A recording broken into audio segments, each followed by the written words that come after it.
Being able to have quality, safe housing is so important. I mean, we all saw it during the pandemic. Health and housing goes hand in hand. So being able to have somewhere where our residents feel safe, that they feel like they can protect their family is going to be really important. I'm Helen McIlvain, and I'm the City of Alexandria's Housing Director. So in mid-March of 2020, the pandemic was at our doorstep. We knew that many of our neighbors were really struggling. They were losing jobs, and we began to realize that if this were to last any longer, there would be many, many families that would really struggle to maintain their housing. Mayor Wilson issued a letter, and our office helped distribute it to all of Alexandria's apartment communities. And in it, he said, we're all in this together.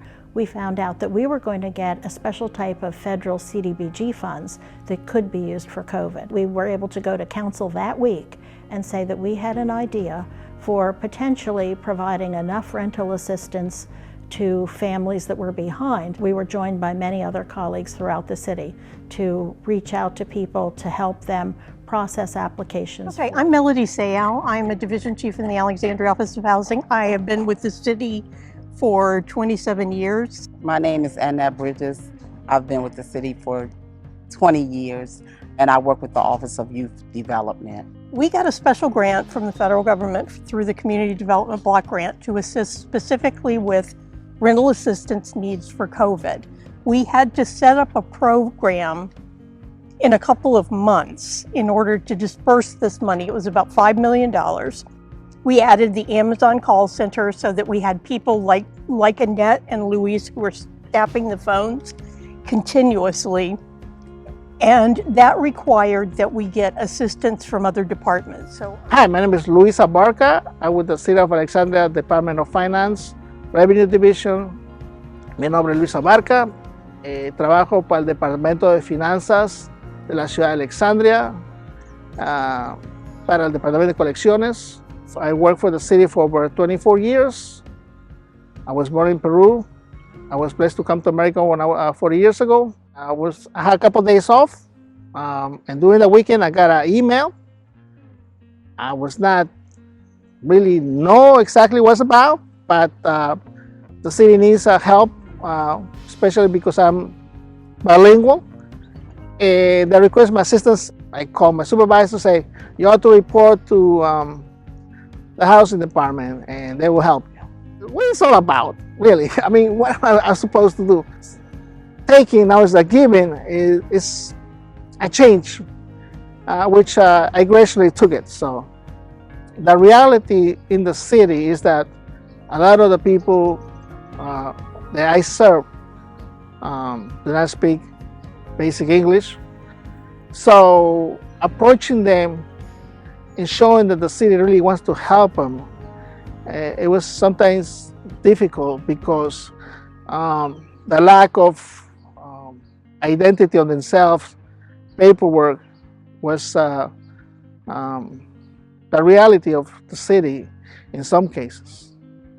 So nobody trains you for that. So our Emergency Operations Center recruited people for us to act as customer service representatives to distribute this rental assistance. So we set this up. We launched it in May, near the end of May of 2020. We were able to assist, I think, about 1,600 people. And people like Luis and Annette, all of our staff was reassigned to staff these phones and take applications. So when they called about rental assistance, I would make sure that they were eligible, and then we would go from there. But anytime that I called them, they answered the phone, and they made my case a priority. First of all, it was a very great experience, and I can tell that I understand the people from police department, fire department, and everybody involved during the pandemic. It was an experience I'm never going to forget. I'm Jerry Thomas, part of the Southern Towers management team.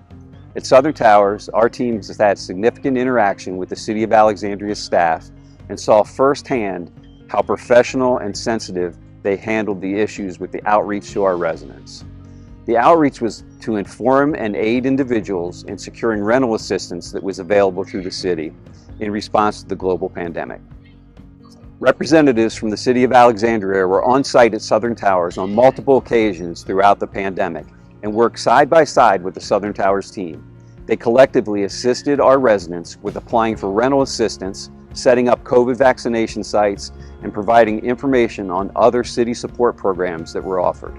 The city's pandemic funds delivered approximately $3.65 million in rental assistance to the residents of Southern Towers.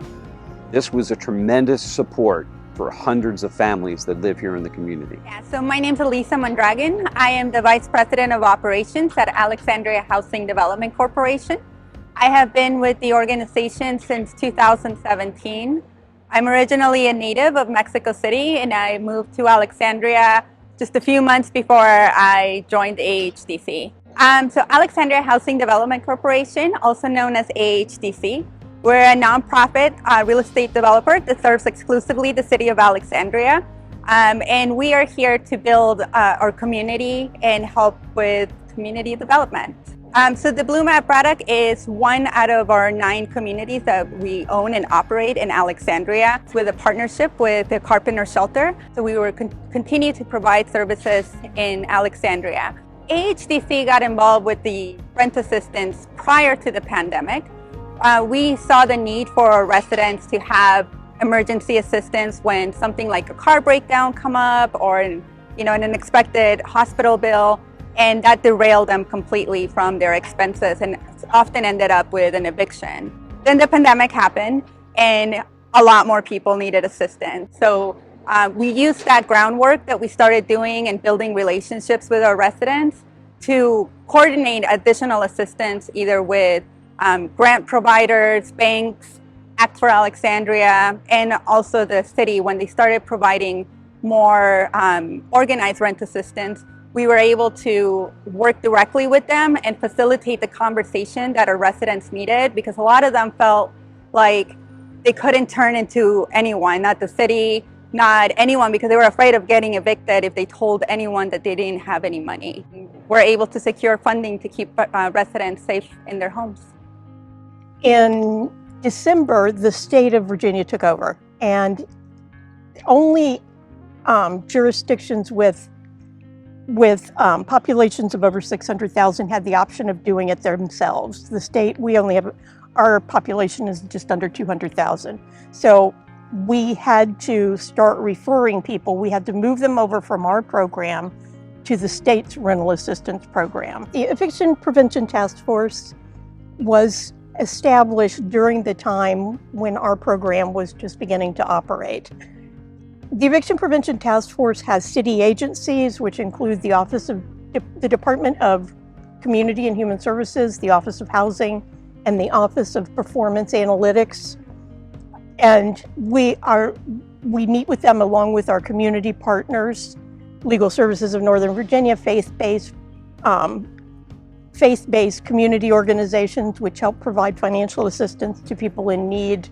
We have partners from Tenants and Workers United, Community Lodgings, Edu Futuro, Carpenter Shelter, and other organizations that have come together. We have a group that meets still on a continuous basis every week. We go over all of the people that are in the eviction pipeline. Hi, I'm Kate Garby. I'm the Director of the Department of Community and Human Services. Our department worked in partnership with many other city departments and also so many wonderful nonprofit partners to really focus on the eviction crisis that we were facing during the pandemic. And I'd have to say too, going forward with the reduction in the resources available from the state, we've got to really be vigilant. And the Eviction Prevention Task Force is working so well in focusing on what are the systems that we need to have in place to ensure that we keep people housed.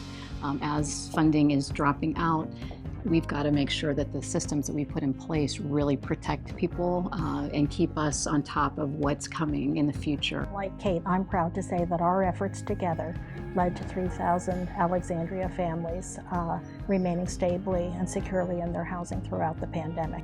I think the only thing is just how grateful we are to how the community has responded, and it's nonprofit organizations, the faith community, and residents.